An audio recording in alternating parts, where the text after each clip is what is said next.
자, 네 번째 시간입니다.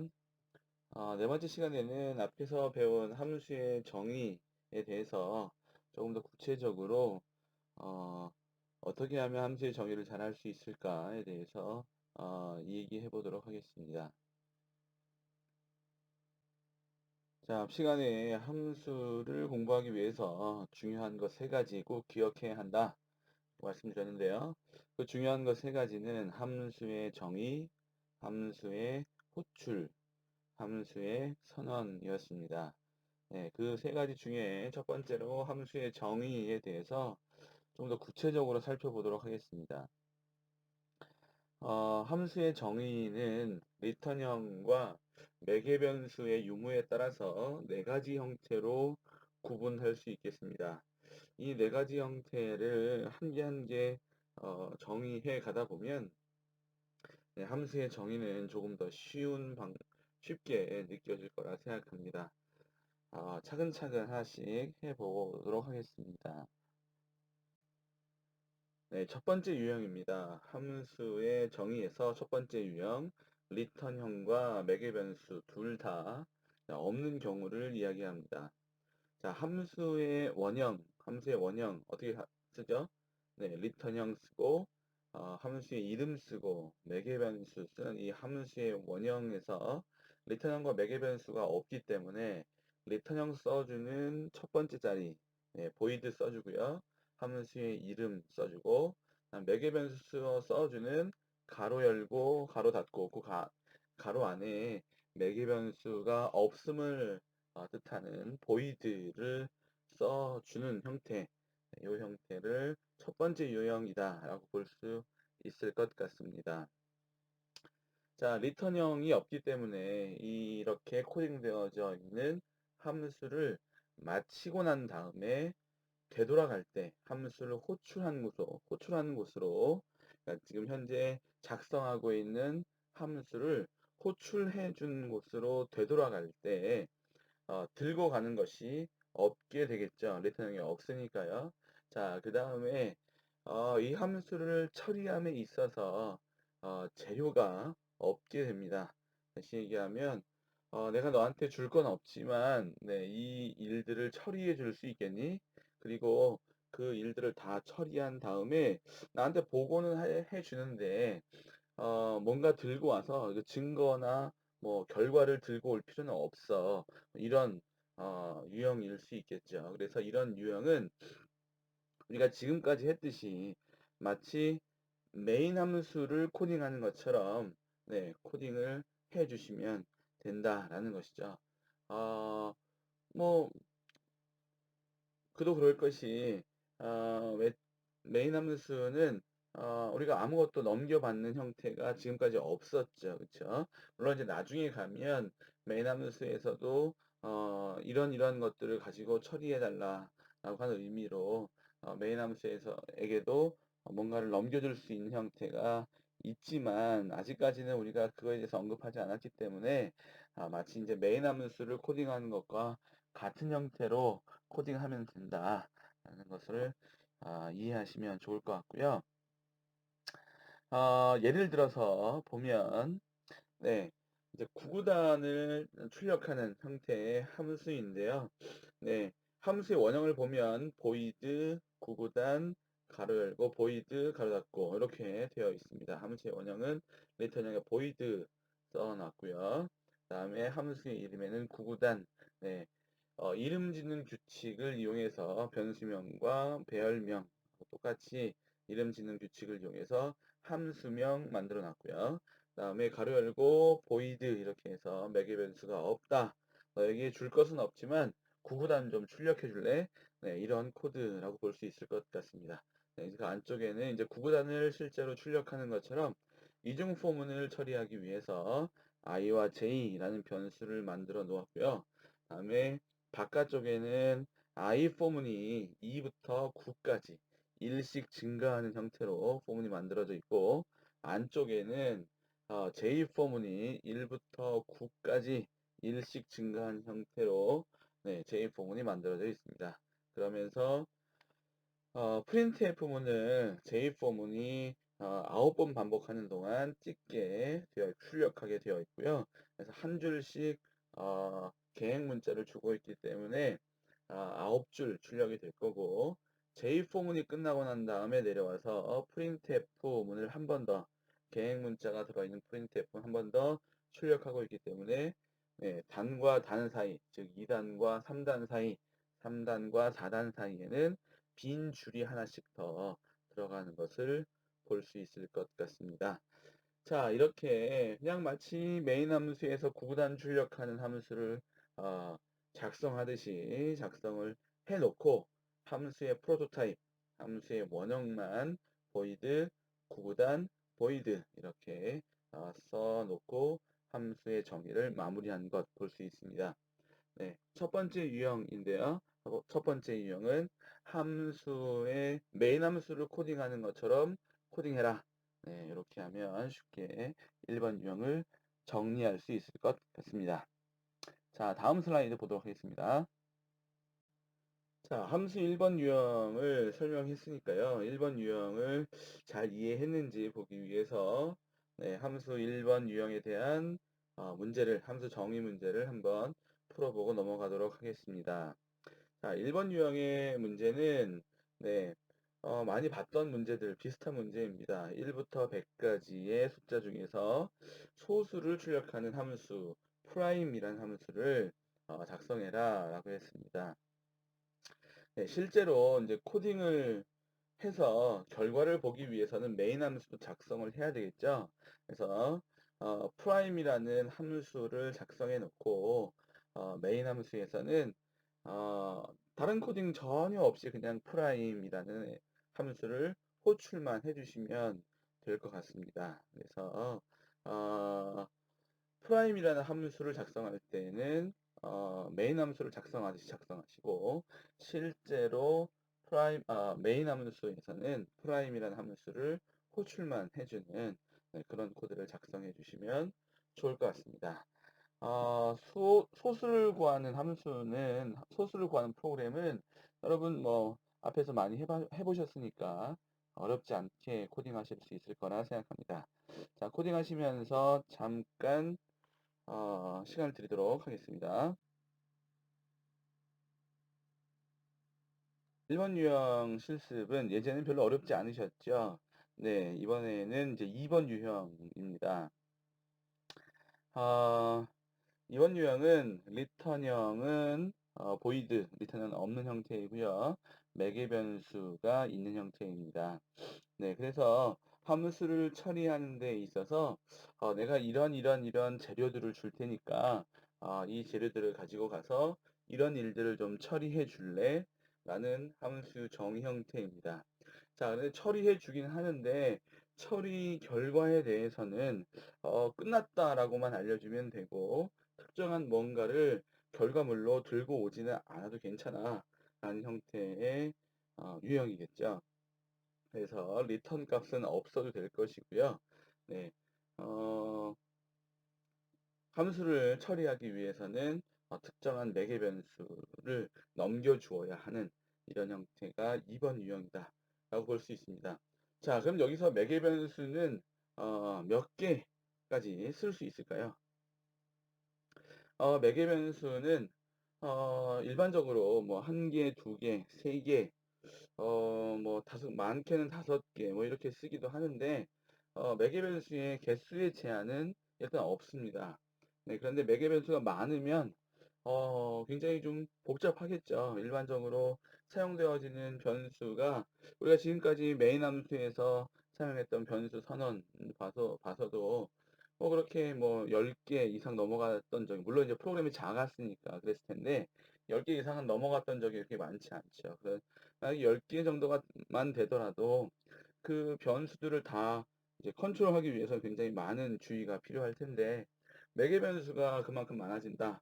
이거는 훨씬 더 많은 주의력이 필요할 겁니다. 그래서 매개 변수는 꼭 필요한 만큼만 개수를 늘려서 사용하시면 되고, 개수의 제한은 일단 없다. 이 정도 생각하시면 좋겠습니다.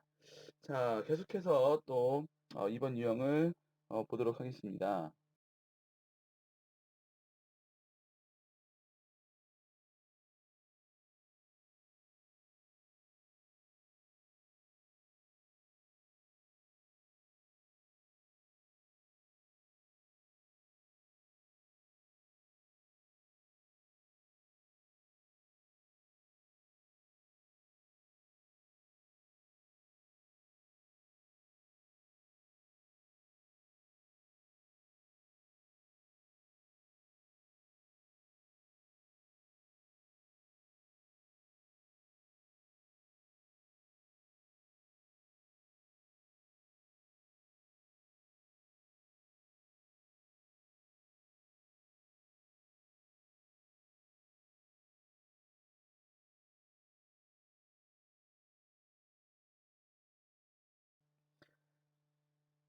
자, 이때 매개 변수는 넘어오는 인자값과 같은 데이터형으로 준비되어져 있어야 하겠죠.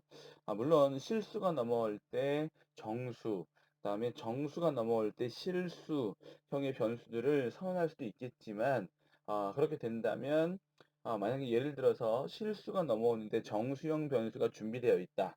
뭐 잘못된 건 아닙니다. 받아줄 수는 있겠죠. 그런데 뭐 3.7이 넘어오는데 int a라는 변수가 정의되어 있다. 그러면 0.7이라는 값이 잘려져 나갈 겁니다. 그래서 디테일한 값은 좀 이제 결과값이 원하는 값이 발생되지 않을 수 있을 것 같습니다. 그래서 웬만하면 넘어오는 데이터형과 같은 자료형의 변수를 준비해 주는 것이 좋고요. 그 다음으로 이제 개수인데, 개수는 함수 호출한 쪽에서 어, 함수에 정의되어져 있는 매개 변수만큼 인자값을 넣지 않게 되면, 이거는 이제 컴파일 오류에 대한 사항입니다. 그래서 이 개수는 반드시 맞아야 하고요.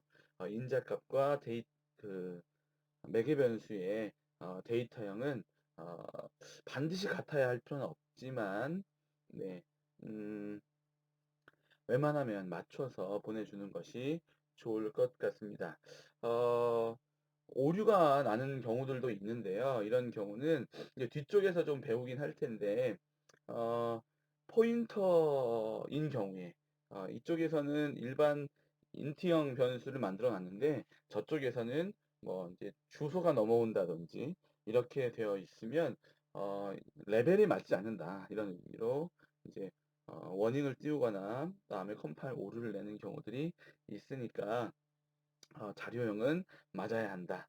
또 레벨도 맞춰야 한다. 이런 거. 레벨에 대해서는 조금 뒤에 이제 가서 설명을 드리긴 할 겁니다. 기억해 주시면 좋을 것 같고요. 이제 앞쪽에서 함수의 원형에서 설명을 드렸던 내용인데, 아, 매개 변수의 개수가 여러 개일 때 그 매개 변수의 데이터형이 모두 같더라도 개별적으로 전부 다 같은 데이터형을 적어 주어야 한다. 네, 만약에 int형 변수 3개다 그러면 int a, int b, int c 이렇게 int를 전부 다 써주어야 한다라는 거 기억하셔야 합니다. 마지막으로 예를 보면서 2번 유형의 설명을 마치도록 하겠습니다. 메인 함수 쪽에서 보시면 sum이라는 함수가 호출되어지고 있죠. 자, 그 호출하는 부분에 보면 이제 가로 안에 지금까지 아무것도 없었는데 여기 이제 3,4라고 두 개의 값이 들어 있습니다. 이 값을 인자값이라고 부릅니다. 함수를 호출하는 쪽에서 들어있는 값을 인자값이라고 부르고요. 이게 이제 함수를 호출하는 형태입니다. 이렇게 함수가 호출되어지면 함수에 정의하는 곳으로 프로그램 카운터가 점프를 하게 되죠. 그래서 프로그램 카운터가 점프해 갈 때 여기에 인자값을 들고 가게 됩니다. 들고 가면서 이 3과 4가 매개 변수에 차례로 한 개씩 한 개씩 저장이 되겠죠. 자, 여기에 초록색 짙은 뭐 풀색 뭐 이런 화살표로 표시가 되어 있는 것처럼 3은 sum이라는 함수의 첫 번째 매개 변수 a에 저장이 될 거고요. 4는 sum이라는 함수의 두 번째 변수 b에 저장이 될 겁니다. 요게 이제 저장이 된다라는 의미를 조금 더 이제 구체적으로 설명을 좀 드리면, 어, 3과 4가 이렇게 물 붓듯이 한쪽에서 있었던 3이 이제 또 다른 쪽 A 쪽으로 이렇게 부어지는 형태. 그러니까 이 썸에서 3은 없어지고 A 쪽으로 3이 이렇게 넘어가는 형태. 이런 게 아니고 3이 복사되어져서 3이 복사되어져서 A에 저장이 되는 형태입니다. 이건 나중에 설명을 또 한번 하겠지만 이런 것은 이제 값에 의한 전달이다. 네, call by value 이런 형태의 인자 전달 방법이다라는 거 참고적으로 하나 알아두시면 좋을 것 같고요. 네, sum 함수 입장에서는 3과 4를 A와 B에 전달받아서 printf로 이제 printf 함수를 이제 수행하게 될 겁니다. 그래서 printf 함수를 수행하면 두 수의 합은 이렇게 해서 두 수의 합을 출력하도록 해 놨고요. 네, 여기서 이제 결과를 출력했기 때문에 함수가 다 끝나겠죠. 리턴형이 지금 보이드로 처리되어져 있기 때문에 메인 함수, 즉 함수의 호출이 일어난 곳으로 다시 되돌아갈 텐데, 되돌아갈 때는 뭐 함수를 이제 "잘 처리했어." 뭐 이제 "끝났어." 이런 형태를 알려주기는 하겠지만 함수가 다 처리됐는데 "이런 결과를 너에게 알려줄 수 있을 것 같아." 이렇게 리턴 값을 들고 가지는 않아도 될 것 같습니다.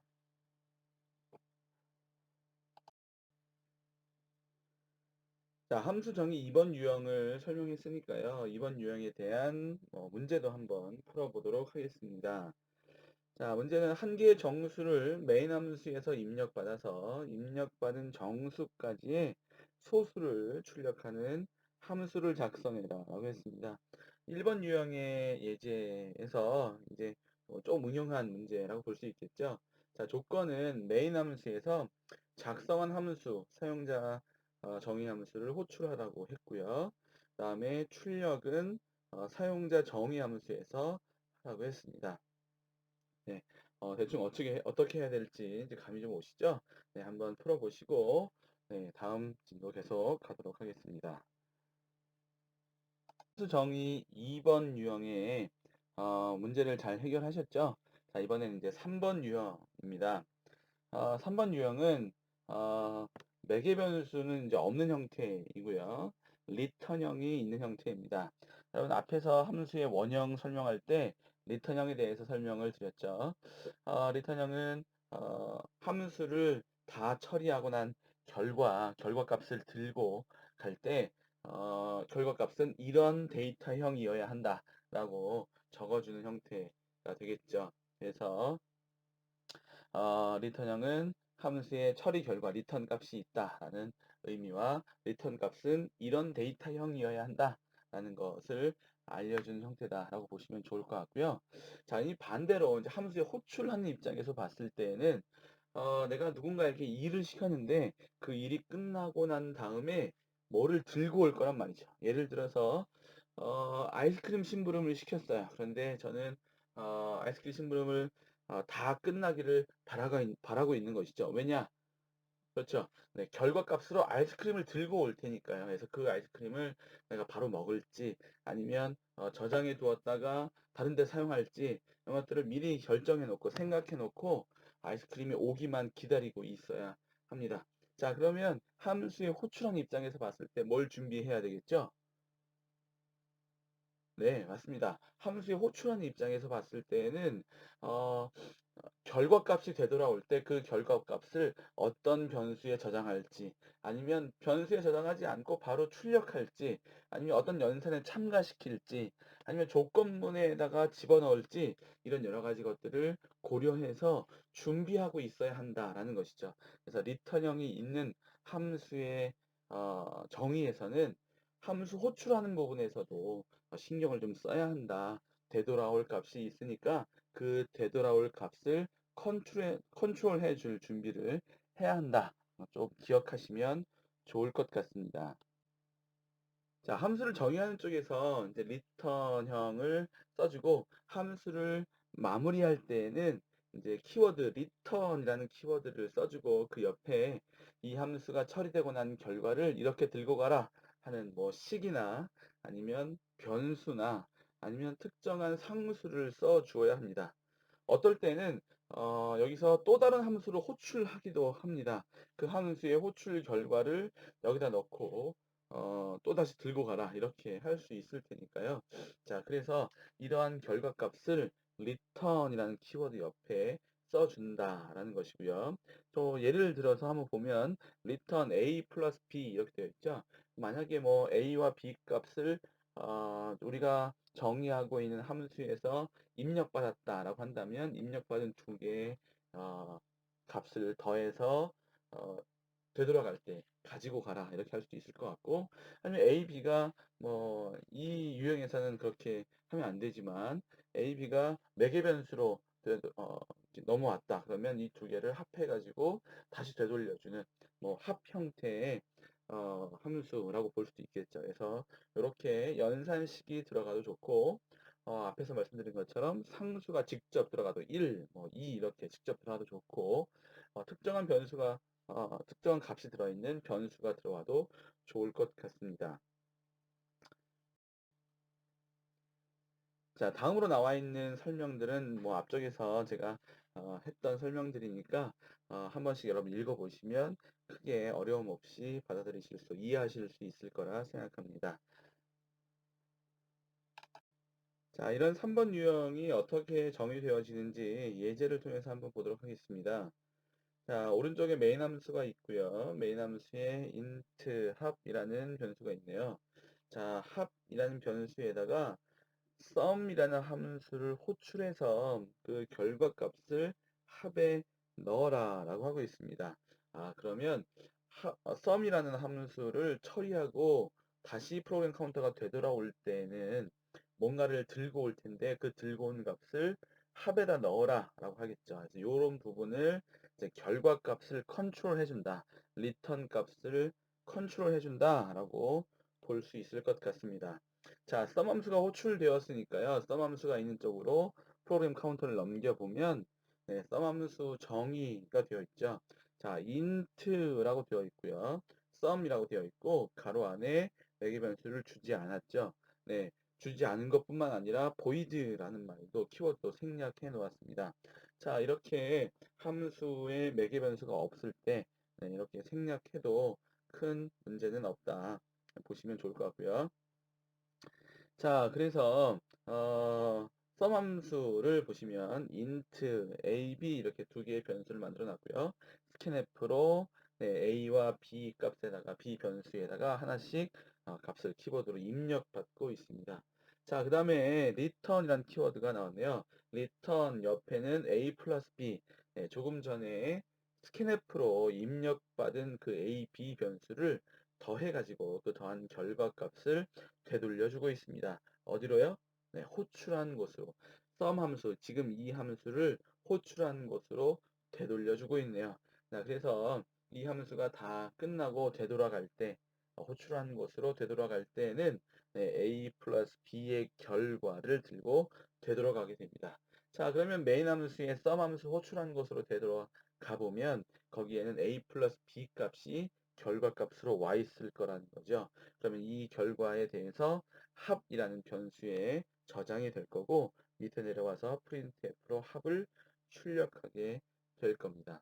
자, 이렇게 리턴형이 있는 세 번째 유형은 리턴 값을 컨트롤해 주어야 한다. 아주 중요한 내용입니다. 네, 여러분 주의해서 이 유형도 연습해 보시면 좋겠습니다. 네, 역시 세 번째 유형에 대해서 우리가 같이 보았으니까요. 세 번째 유형에 대한 문제도 함께 풀어보도록 하겠습니다. 물론 코딩은 여러분들이 이제 하셔야 되고요. 제가 어느 정도 설명을 하도록 하겠습니다. 네, 한 개 정수를 입력받아서 입력받은 정수가 소수인지 판단하고 소수이면 소수임이라고 아니면 만약에 소수가 아니면 소수가 아님이라고 출력을 하는데 우리가 2번 유형에서 했던 것처럼 사용자 정의 함수에서 출력하는 것이 아니라 메인 함수로 돌아와서 소수임, 소수가 아님 이렇게 출력하고 했습니다. 자, 여러분 생각해 보십시오. 사용자 정의 함수에서는 소수인지 아닌지만 판단하고 소수이면 무언가를 또 소수가 아니면 또 다른 무언가를 함수를 호출한 쪽 메인 함수 쪽으로 보내줘서 메인 함수에서는 어떤 값이 넘어오면 소수다 라고 생각할 수 있어야 하고 또 다른 값이 넘어오면 소수가 아니다 라고 판단할 수 있어야 하겠습니다. 이런 거를 어디서 많이 봤을 수 있습니다. 여러분, 뭐, 운영체제 같은 경우에 세마포 이런 거 들어보신 적 있으시죠? 네, 여러분 이제 플래그를 올려서 이쪽에서 플래그를 이렇게 올려놓으면 지금 뭔가가 진행 중이다. 플래그가 없으면 뭔가 진행 중이 아니다. 이렇게 표시할 수 있죠. 좀 지저분할 수 있겠지만 뭐 화장실 같은 경우에도 보면 화장실에 이제 변기 안에 들어갈 때 그 칸막이에 사용 중이 아님 이런 불들이 들어올 수 있을 것 같습니다. 그래서 그런 처리들을 해 주어야 할 것 같습니다. 사용자 정의 함수에서 뭐 가령 예를 들어서 1이 넘어오면 이거는 소수임을 판단할 수 있을 것 같고요. 1이 아닌 다른 숫자가 넘어오면 뭐 소수 아님이라고 판단할 수 있을 것 같습니다. 그래서 특정한 숫자가 넘어왔을 때 소수인지 아닌지를 판단해 주는 그 조건문이 메인 함수에 있어야 할 것 같습니다. 자, 저는 이제 힌트를 여기까지 드리고 여러분들이 나머지는 코딩을 한번 해 보시면 좋을 것 같습니다. 네, 여기까지 해서 2주차 강의를 마무리하도록 하겠습니다. 지금까지 들었던 4개의 동영상들에 대해서 어, 나와 있는 문제들을 잘 해결하셔 가지고 과제 게시판에 올려주시면 혹시 뭐 출석과 그에 따른 것들을 체크하도록 하겠습니다. 역시 마찬가지로 질문사항 있으시면 과제 게시판이나 아니면 자유 게시판 쪽으로 올려주시면, 아니면 제 메일로 주셔도 좋습니다. 주시면 잘 처리하도록, 여러분에게 답하도록 하겠습니다. 네, 오늘도 수고 많으셨습니다. 다음 주에 또 뵙기로 하죠.